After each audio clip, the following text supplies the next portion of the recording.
നമസ്കാരം, എല്ലാവർക്കും പുതിയൊരു വീഡിയോയിലേക്ക് ഹാർദവമായ സ്വാഗതം. ഇന്ന് നമുക്ക് പനീർ എങ്ങനെ വളരെ സോഫ്റ്റായിട്ട് ഉണ്ടാക്കാമെന്ന് നോക്കാം. ഇതിനായി ആദ്യം ഒരു നാരങ്ങ കട്ട് ചെയ്ത് അതിൻ്റെ ജ്യൂസ് എടുക്കണം. നാരങ്ങയ്ക്ക് പകരം വിനാഗിരിയും ഉപയോഗിക്കാറുണ്ട്. ഇത് ശരിയായ ടെക്സ്ചറിൽ കിട്ടുന്നത് നാരങ്ങ നീര് ഉപയോഗിക്കുമ്പോഴാണ്.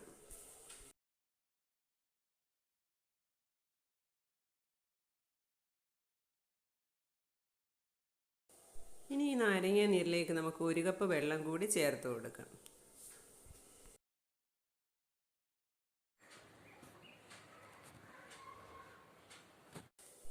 ഇനി നമുക്ക് ഒരു പാൻ അടുപ്പത്ത് വെച്ച് അതിലേക്ക് പാൽ ഒഴിച്ചു കൊടുക്കാം.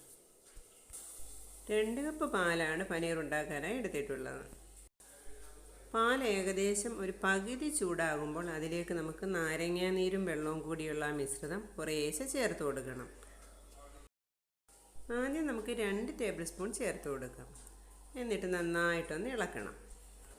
പാല് പിരിഞ്ഞ് കിട്ടുന്നതാണല്ലോ പനീർ. ഈ ഒരു സമയത്ത് പാല് പിരിയാൻ തുടങ്ങത്തില്ല. ഇനി വീണ്ടും നമുക്ക് നാരങ്ങ വെള്ളം കുറേശ്ശെ ഒഴിച്ചു കൊടുക്കാം. ഒഴിച്ചു കൊടുത്തതിന് ശേഷം പഴയതുപോലെ ഇളക്കാം.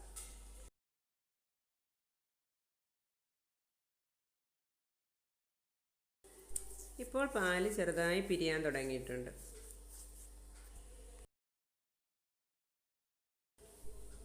ഇനി വീണ്ടും നാരങ്ങ നീര് ഒഴിച്ചു കൊടുക്കണം. ഇങ്ങനെ ഒരു 2-3-4 പ്രാവശ്യം ചെയ്യുമ്പോഴേക്കും പാല് നന്നായി പിരിഞ്ഞു കിട്ടും.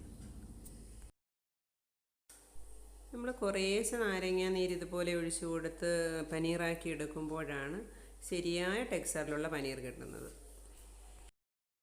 എല്ലാ നാരങ്ങ നീരും കൂടെ ഒറ്റയടിക്ക് ഒഴിച്ചു കൊടുത്താൽ പെട്ടെന്ന് അങ്ങ് കട്ടയായിട്ട് ആ പനീർ വളരെ കട്ടിയുള്ള പനീറായിട്ട് പോകും. അപ്പോൾ അത് ഒഴിവാക്കുന്നതിനാണ് നമ്മൾ ഇങ്ങനെ ചെയ്യുന്നത്.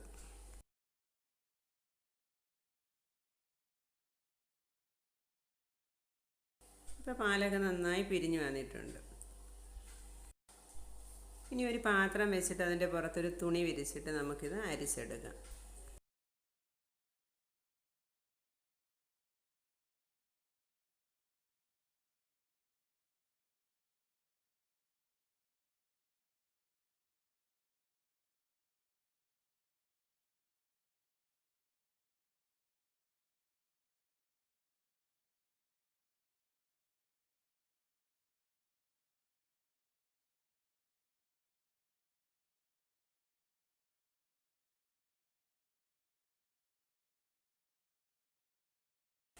ഈ വെള്ളമൊക്കെ പോകുന്നതിനായിട്ട് നന്നായിട്ട് ഇത് പിഴിഞ്ഞെടുക്കണം.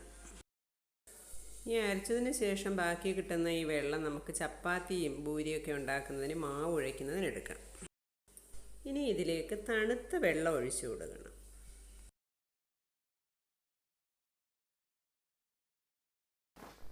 ഒന്ന് രണ്ട് പ്രാവശ്യം ഇതുപോലെ തണുത്ത വെള്ളം ഒഴിച്ച് നമുക്ക് നല്ലതുപോലെ പിഴിഞ്ഞെടുക്കണം.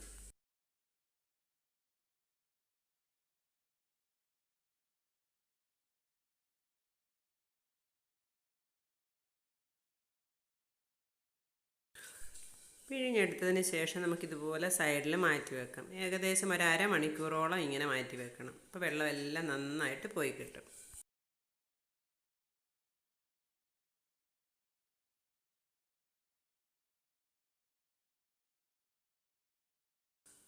ഇനി ഇതൊരു പാത്രത്തിലേക്ക് മാറ്റാം. എന്നിട്ടിത് നന്നായി കുഴച്ചെടുക്കണം. നല്ലതുപോലെ കുഴച്ചെടുക്കുമ്പോഴാണ് നല്ല സോഫ്റ്റ് ആവുന്നത്. ഒരു 3-4 മിനിറ്റ് കുഴയ്ക്കുമ്പോഴേക്കും ഇത് നല്ല സോഫ്റ്റായി കിട്ടും. അപ്പോൾ നല്ല സോഫ്റ്റായിട്ടുള്ള പനീർ റെഡി ആയിട്ടുണ്ട്.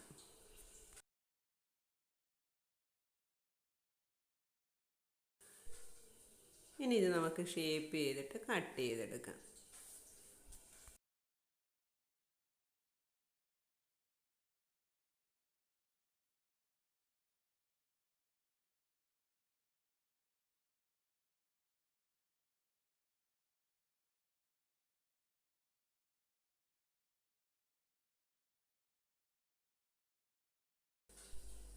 പനീർ ഈ രീതിയിലൊന്ന് തയ്യാറാക്കി നോക്കിയാൽ നല്ല സോഫ്റ്റായിട്ടുള്ള പനീർ കിട്ടും. എല്ലാവരും ഇതൊന്ന് ട്രൈ ചെയ്ത് നോക്കണേ. ഈ വീഡിയോ ഇഷ്ടമായെങ്കിൽ എല്ലാവരും ഈ ചാനൽ ഒന്ന് സബ്സ്ക്രൈബ് ചെയ്ത് സപ്പോർട്ട് ചെയ്യണേ. വീണ്ടും ഒരു വീഡിയോയുമായി കാണും വരെ എല്ലാവർക്കും നമസ്കാരം.